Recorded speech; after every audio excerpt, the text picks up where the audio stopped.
రాష్ట్ర ఆర్థిక పరిస్థితి బాగా లేకున్నా గత పథకాలతో పాటు కొత్త పథకాలను అమలు చేస్తున్నామన్నారు మంత్రి పొన్నం ప్రభాకర్. సిద్దిపేట జిల్లా హుస్నాబాద్ ఎమ్మెల్యే క్యాంపు ఆఫీసులో పట్టభద్రుల ఆత్మీయ సమ్మేళనంలో పాల్గొన్నారు. గ్రామ స్థాయిలో ఉన్న కాంగ్రెస్ నాయకులు ప్రతి ఒక్క పట్టభద్రుడు ఓటు వేసే విధంగా చూడాలని సూచించారు. కొందరు ఓటర్లు గందరగోళానికి గురి కావడంతో గతంలో చెల్ల నోట్లు చాలా వచ్చాయన్నారు. ఈసారి జాగ్రత్తగా ఓటు వేసి కాంగ్రెస్ అభ్యర్థిని హుస్నాబాద్ నియోజకవర్గం నుంచి భారీ మెజార్టీతో గెలిపించాలన్నారు మంత్రి పొన్నం. 97 ఓట్లకు గాను ప్రతి 50 ఓటర్లకు ఒక పరిశీలకుని వేసుకొని మళ్ళీ ఎంపీటీసీ వైజ్గా నియోజకవర్గంలో 81 ఎంపీటీసీలకు కూడా 5 బాధ్యులు వేసుకొని వాళ్ళందరితో సమావేశం ఏర్పాటు చేసుకొని వాళ్ళకు బాధ్యతలు అప్పచెప్పడం జరిగింది. దీనికి తోడు మండల టీమ్స్ కూడా వేసుకొని మేము ఇలా కాంగ్రెస్ పార్టీ బలపరుస్తున్న అభ్యర్థి నరేందర్ రెడ్డి గారిని గెలిపియమని చెప్పి పట్టభద్రులందరికీ విజ్ఞప్తి చేస్తున్నాం.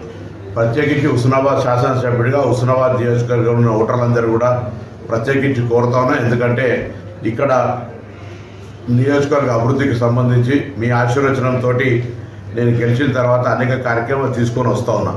ఇవాళ మీరు ఇచ్చే మద్దతు నాకు మరింత ప్రోత్సాహంగా ఉంటుంది. కాబట్టి మీరు ఇవాళ ఈ యొక్క అభ్యర్థిని గెలిపించడం ద్వారా నన్ను బలపరిచినట్టుగా ఈ నియోజకవర్గ అభివృద్ధిని కోరుకున్నట్టుగా భావిస్తూ ఉన్నా.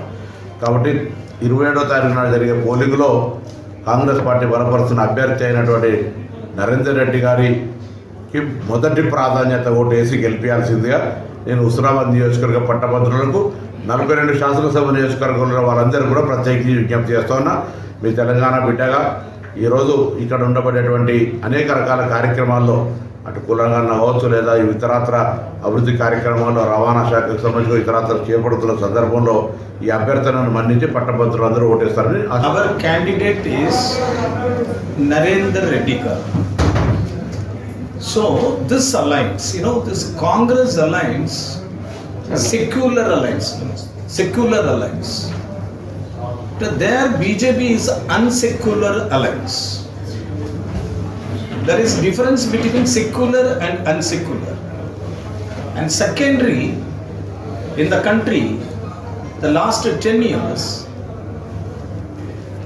our Prime Minister Narendra Modi not keeping the promises, completely has given the false promises to the Indian community.